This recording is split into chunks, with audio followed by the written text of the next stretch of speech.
Bien-aimés dans le Seigneur, bonjour. Nous sommes parvenus au 6e jour. 6e jour de notre grand programme Sois fécond. Lorsque nous parlons de la fécondité, nous avons dit que c'est un voyage. Un voyage qui aboutira à cette fécondité. En ce 6e jour, nous partageons avec vous sur le thème obéir à la parole de Dieu. Obéir à la parole de Dieu. Nous allons découvrir pendant ces quelques minutes la place de l'obéissance à la parole de Dieu dans un voyage à la fécondité. Vous savez, lorsque vous allez à l'hôpital parce que vous êtes en train de vouloir un enfant en tant que couple, il y a un certain nombre de conseils que votre médecin va vous prodiguer. Et si vous n'obéissez pas à ces conseils que le médecin vous donne, il y a de fortes chances que d'une certaine façon, vous n'arrivez pas véritablement à voir la manifestation de cette fécondation dans votre corps. Ça veut dire que vous êtes bien tombé enceinte. Mais si vous ne suivez pas bien les consignes que le médecin ou la sage-femme donne, vous allez sur le chemin subir beaucoup d'anomalies qui risqueraient d'interrompre même le processus qui devrait aboutir à une véritable fécondité. Alors, dans le plan spirituel et même séculier, l'obtention d'un certain nombre de résultats est toujours la résultante de l'obéissance à certaines normes et à certains principes. Dans le cas d'espèce, nous aborderons avec vous l'obéissance aux principes bibliques, aux principes de Dieu. Lorsque nous parlons de l'obéissance à Dieu, nous faisons allusion à quoi? Nous parlons de suivre les instructions de Dieu. Obéir, c'est suivre les instructions. Obéir, c'est rester fidèle aux instructions. Obéir, c'est suivre les recommandations données. Obéir, c'est le respect des normes édictées par une autorité ou par une personne. Obéir encore, d'une certaine manière, c'est le fait de se conformer à ce qui a été dit, prescrit. C'est ça en fait obéir. Et c'est dans ça dont nous sommes interpellés à l'obéissance à Dieu. Je vous invite à lire dans le livre de Jacques 1, les versets 22 à 23. Jacques 1, 22 à 23. Là il est écrit: mettez en pratique la parole et ne vous bornez pas à l'écouter, en vous trompant vous-même par des faux raisonnements. Car si quelqu'un écoute la parole et ne la met pas en pratique, il est semblable à un homme qui regarde dans le miroir son visage naturel.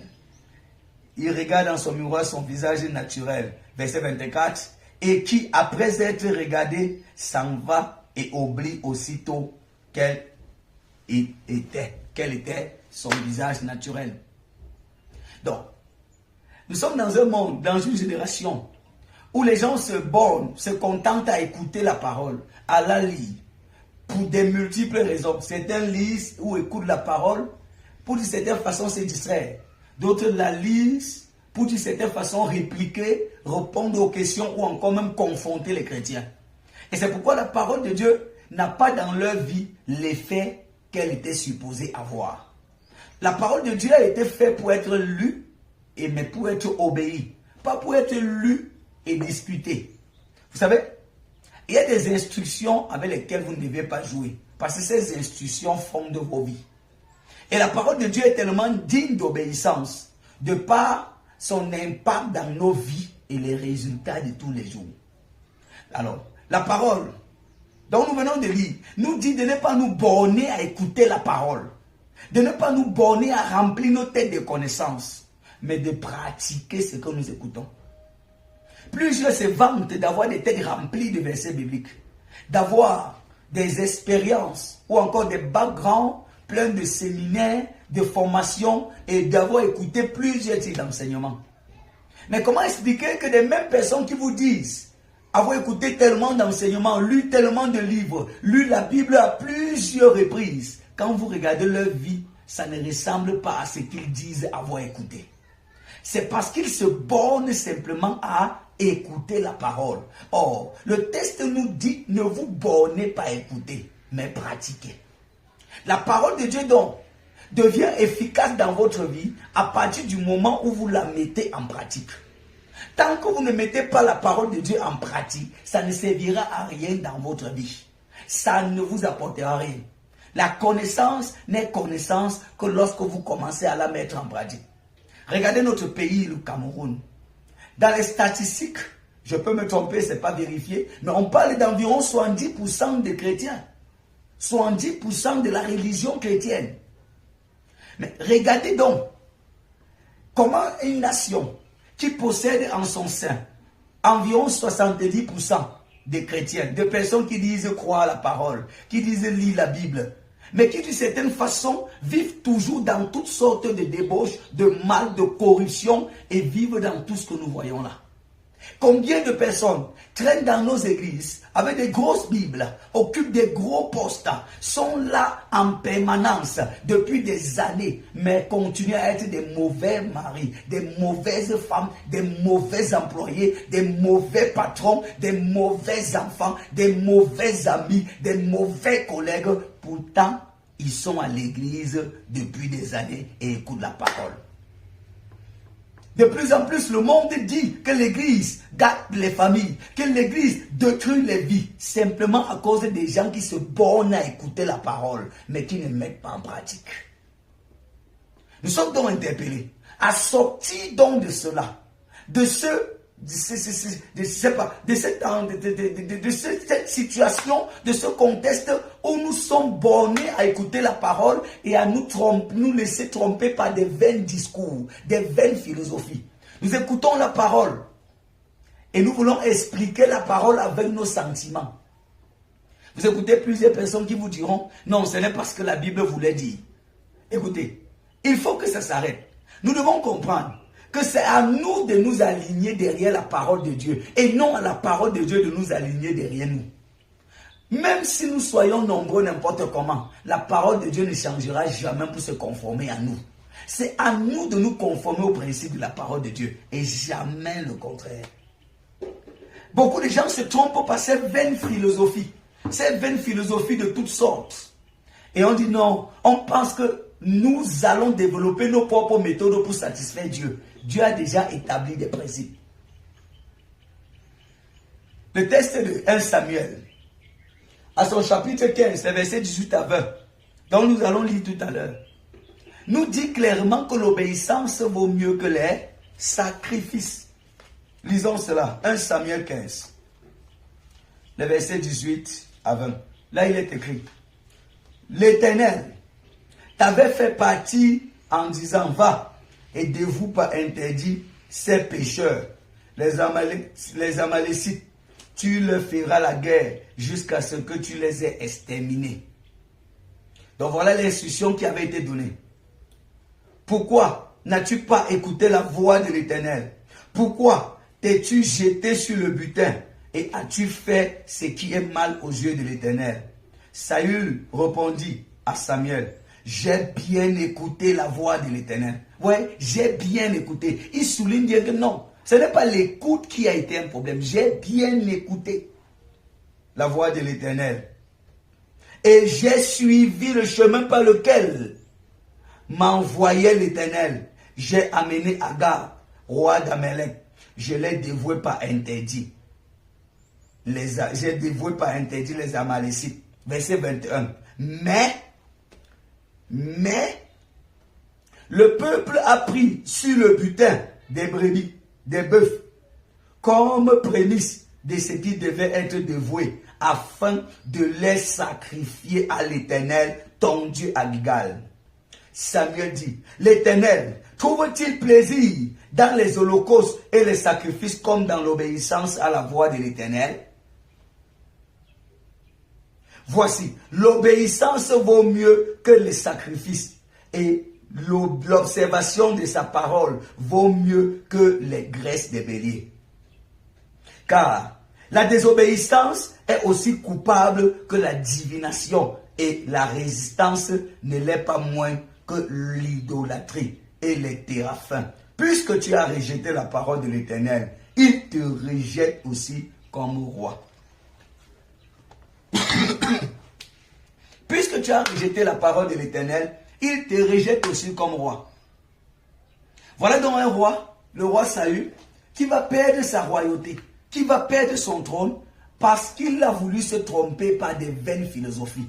Parce que Dieu dit des choses, et à un moment, il pense pouvoir aider Dieu. Il pense pouvoir faire mieux que ce que Dieu a prescrit.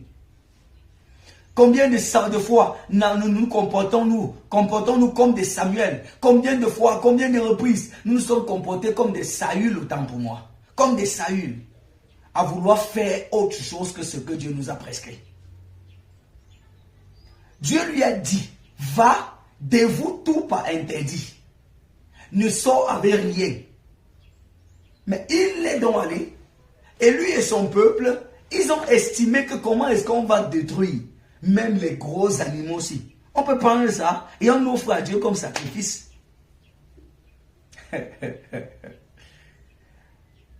Donc, pour lui, il pensait mieux faire. Donc, c'était comme si pour lui, Dieu avait quand même mal vu. Dieu avait oublié. Écoutez, Dieu ne peut pas vous donner des instructions et vous pensez qu'il est en train de se tromper. Ce que Dieu vous donne comme instruction, c'est là qu'il va bénir. Dieu ne bénit pas ce qu'il n'a pas dit. Dieu bénit sa parole. Dieu ne bénit pas ce qu'il n'a pas dit. Il bénit ses recommandations. Or, nous avons dit qu'obéir, c'est suivre les instructions. Ce n'est pas faire sa part. Ce n'est pas faire ce que vous voulez. Vous ne pouvez pas servir Dieu avec vos propres méthodes. Vous ne pouvez pas servir Dieu avec vos propres moyens. Vous ne pouvez pas suivre Dieu comme ça vous plaît. C'est pourquoi il dit, si quelqu'un veut venir après moi, qu'il renonce d'abord à lui-même, afin de m'obéir. Ils ont décidé de prendre les gros animaux et de sacrifier pour Dieu. Est-ce que l'action en soi était mauvaise? Non. C'était bien de sacrifier les animaux pour Dieu. Mais l'instruction était qu'il devait tout dévouer par interdit. Et du coup, comme il ne l'a pas fait, il ne voyait même pas le problème. Combien de fois nous sommes dans des situations, nous ne voyons même pas le problème. Or, nous vivons dans la désobéissance à Dieu. Dieu nous donne des instructions. Dieu nous a déjà donné des recommandations de sortir dans des situations, de faire telle ou telle autre chose. Écoutez, il y a une parole de la Bible qui me challenge depuis ces derniers temps. Il n'y a rien de caché qui ne sera découvert. Je reprends. Il n'y a rien de caché qui ne sera découvert. Et j'en sais grand chose sur ce passage biblique. Vous pouvez vivre dans la désobéissance n'importe comment, durer aussi longtemps que ce soit, réussir à cacher cela aux yeux des hommes. Tôt ou tard, cela va venir aux yeux de tous et vous serez exposés. La Bible dit vous êtes heureux parce que vous savez ces choses, pourvu que vous les pratiquez. Pourvu que vous les pratiquez. Excusez-moi. Donc, le bonheur que vous avez ici viendra de la pratique que vous aurez de la parole de Dieu. Or, à cause donc de cette désobéissance, Dieu lui a rejeté. L'a rejeté comme roi. Combien de nous sommes rejetés tout le temps par Dieu alors que nous sommes à l'église? Combien de nous nous engageons dans des jeûnes? Nous nous engageons à jeûner, dans des programmes de prière, d'adoration. Nous pleurons dans l'adoration alors que nous vivons dans la désobéissance à Dieu. Nous levons les mains avec les yeux fermés alors que nous vivons dans la désobéissance à Dieu. Combien de nous jeûnons, ne mangeons pas de nourriture, ne buvons même pas d'eau alors que nous refusons de pardonner, alors que nous vivons loin de l'obéissance aux instructions de Dieu. Jeûner, loin de l'obéissance à Dieu. Pleurer dans la prière, loin de l'obéissance à Dieu. Se coucher dans l'adoration, loin de l'obéissance à Dieu, c'est le théâtre, c'est le folklore. Ça n'aboutira à rien. Mais bien laissé dans le Seigneur, la désobéissance aura toujours les conséquences. Désobéir à Dieu va toujours vous coûter cher. Je reprends. Désobéir à Dieu va toujours vous coûter cher. Il est toujours mieux de penser aux conséquences avant d'agir souvent. Parce que Samuel, dès qu'il a dit, puisque tu as refusé d'obéir, Dieu rejette également te rejette ton trône et te rejette comme roi, Saül s'est mis à pleurer et à regretter. Écoutez, les conséquences coûtent toujours plus cher que l'obéissance. L'obéissance peut sembler difficile souvent. L'obéissance peut sembler vous coûter souvent des choses. Mais la conséquence à la désobéissance vous coûtera plus cher. C'est pourquoi je nous exhorte à obéir à ce que Dieu a dit. L'impact de l'obéissance à Dieu dans notre vie. L'impact de l'obéissance à Dieu dans notre vie. Je vous invite à lire le psaume 128. Le psaume 128. Là, nous allons découvrir l'impact de l'obéissance à Dieu dans notre vie. Écoutez. Heureux tout homme qui craint l'Éternel. Quand vous craignez l'Éternel, vous allez lui obéir. Vous allez l'obéir. Et quand vous l'obéissez, vous êtes heureux. C'est la garantie que Dieu nous donne. Il dit, verset heureux tout homme qui craint l'Éternel, qui marche dans ses voies, c'est-à-dire qui l'obéit. Tout homme, heureux, tout homme qui obéit à l'Éternel. Voilà donc les conséquences et l'impact de cela. Tu jouis alors du travail de tes mains. S'il y a des gens qui n'arrivent pas à jouir du travail de leurs mains, qui travaillent comme des lions, mais qui mangent comme des fourmis, et qui pensent que c'est la malédiction de la main percée, les blocages ou les ancêtres qui les ont bloqués, je vous dis qu'il est question plutôt pour vous d'obéir à Dieu. Si vous décidez d'obéir à Dieu, immédiatement, vous allez commencer d'une certaine façon à voir que vous allez jouir du travail de vos mains. Il continue en disant, ta femme est comme une vigne féconde. Tes fils sont comme les plants d'olivier autour de ta table.